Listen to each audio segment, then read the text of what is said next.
नमस्कार, मैं हूं आपके साथ अनुष्का और आप देख रहे हैं खबर का सच। उत्तर पूर्वी दिल्ली के लोकसभा सीट का चुनावी समीकरण बदलने के लिए वाल्मीकि समाज अहम भूमिका निभाता आ रहा है, लेकिन इनके मुद्दों की कोई बात नहीं करता। परंतु दलित समाज विकास संगठन के राष्ट्रीय अध्यक्ष संजय कुमार चंडालिया हमेशा दलितों के लिए एक ढाल बनकर खड़े रहते हैं और इस समाज के उत्थान की आवाज उठाते रहते हैं। यही कारण है जो आज राजस्थान से बीजेपी के उप मुख्यमंत्री रमेश चंद्र बैरवा खुद चलकर इस समाज की सुध लेने के लिए दिल्ली के सुंदर नगरी में पहुंचे और संजय कुमार चंडालिया का भी फूलमालाओं के साथ स्वागत किया और बीजेपी प्रत्याशी मनोज तिवारी को वोट डालने की अपील की। वहीं चंडालिया ने मनोज तिवारी का समर्थन करते हुए इस समाज की मूलभूत सुविधाओं को लेकर उप मुख्यमंत्री के सामने कुछ मांगे भी रखी, जिनको दलित समाज विकास संगठन के राष्ट्रीय प्रवक्ता और दिल्ली प्रदेश अध्यक्ष जयप्रकाश वर्मा ने पढ़कर सुनाया। तो एक सम्मान पत्र दे रहे हैं। सम्मान पत्र का नाम रखा है प्रियतम सम्मान पत्र, यानी अभी तक हमने इससे बढ़िया, इससे प्रियतम सम्मान पत्र किसी को नहीं दिया। इसी के साथ हमें उम्मीद भी है कि हमारे जो भी कार्य हैं या जो भी हमारी कमियां हैं उनको पूरा करने में हमारा सहयोग देंगे।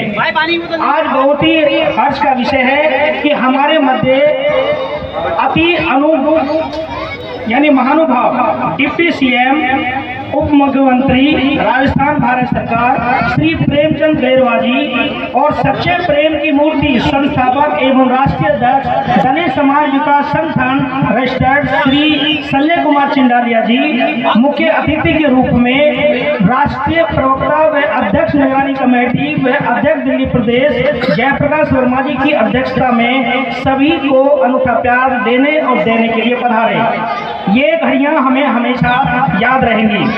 संगठन की ओर से आपको हम सभी कार्यकर्ताओं एवं क्षेत्रवासियों की हार्दिक शुभकामनाएं। आपसे उम्मीद भी करते हैं कि प्यार के अलावा हमको कुछ ऐसा भी देकर जाएं ताकि हमारे। इसके बाद भाजपा के राजस्थान से उप मुख्यमंत्री रमेश चंद्र बैरवा को दलित समाज विकास संगठन की ओर से सम्मान पत्र दिया गया और संजय कुमार चंडालिया ने इस सभा का समापन किया। वहीं हमारे संग संवाददाता मोहम्मद गुलफाम ने जब चंडालिया से बात की तो उन्होंने क्या कहा, आइए देखते हैं।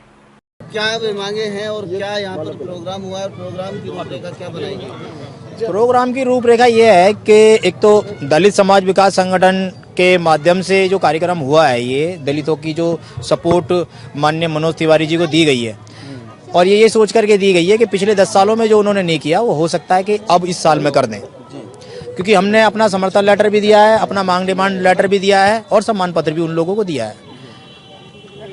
शिवपुरी विधानसभा में काफी कॉलोनी, काफी ऐसे क्वार्टर्स हैं जो दलित समाज के हैं। हाँ। तो क्या दलित समाज पूरा समर्थन भारतीय जनता पार्टी का कर रहा है या सिर्फ दलित समाज विकास संगठन ही भारतीय जनता पार्टी का समर्थन? दलित समाज विकास संगठन के माध्यम से और पूरी विधानसभा जो दलितों की है वो उनको सपोर्ट कर रही है और वो इसी बेस पर कर रही है कि हमसे जो है ना इनकी कमिटमेंट हो चुकी है कि जो हमने पिछले 10 साल में नहीं किया है वो हम इस साल करके दिखाएंगे आपको। मांगे क्या क्या रही हैं आप? मांगे ये है कि एक तो दलित वर्ग जैसा हमारे एमसीडी क्वार्टर हैं जितने भी, वहाँ पर सब जगह एक तो वाल्मीकि पंचायत घर के नाम से समुदाय भवन बनाए जाए। दूसरा, उनके जो गेट हैं वो गेट बनाए जाएं। अभी भी मेरे से उप मुख्यमंत्री जी जो हैं वो कह के गए हैं इस बात को कि सबसे पहले यही काम होगा जो आपने बोला है। तो ये मांग ही रहेंगी या सामने जो प्रतिद्वंदी कन्हैया कुमार आज अपना नामांकन दाखिल किया है उन्होंने जी और एक विशाल रैली उनकी जो निकाली गई है, तो क्या वो रैली अगर कन्वर्ट होती है वोट में तो फिर क्या चुनौती बन पाएगी बीजेपी के लिए? चुनौती कुछ ही नहीं है। जहां हमारा वर्क जो है जहां लग गया, अब उनकी जीत निश्चित है मनोज तिवारी जी की। हम लोगों ने भी उनको माफ कर दिया, आशीर्वाद दे दिया दलित समाज ने जिस तरीके से। तो तीसरी बार भी अब वो MP बन के आएंगे हमारे और मुझे भरोसा है कि वो सभी समाज के काम करेंगे।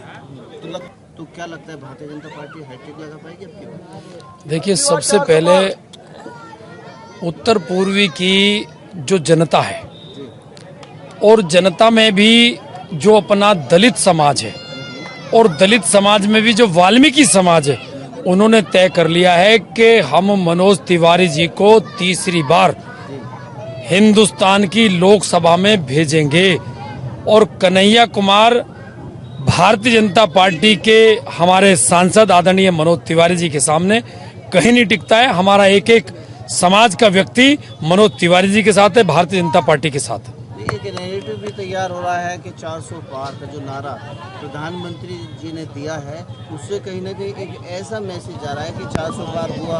तो कुछ वीडियो भी वायरल हुई है सोशल मीडिया पे कि यदि 400 पार होता है तो संविधान को संशोधित कर दिया जाएगा, संविधान को बदल दिया जाएगा। क्या ये सच है? देखिए, बाबा साहेब का लिखा हुआ संविधान, स्वयं मोदी जी ने कहा है कि कोई भी माई का लाल भारत के संविधान को नहीं बदल सकता, नहीं छेड़छाड़ कर सकता। तो ये तो केवल कांग्रेस का एक प्रोपेगेंडा है कि जो वो कर रही है कि ये आएंगे और ये संविधान को ये कर देंगे, संविधान को वो कर देंगे। संविधान के साथ कोई छेड़छाड़ नहीं की जाएगी। ये पूरा मोदी जी पर हमें पूरा विश्वास है, पूरा भरोसा है, विचारधारा पर हमें भरोसा है और हम भारतीय जनता पार्टी के सच्चे सिपाही होने के लोकसभा चुनाव की जो यहाँ पर प्रक्रिया चल रही है और आपने यहाँ पर सभा की है, तो किस तरीके का माहौल नजर आया और भारतीय जनता पार्टी क्या इस सीट पर दोबारा हैट्रिक लगाएगी?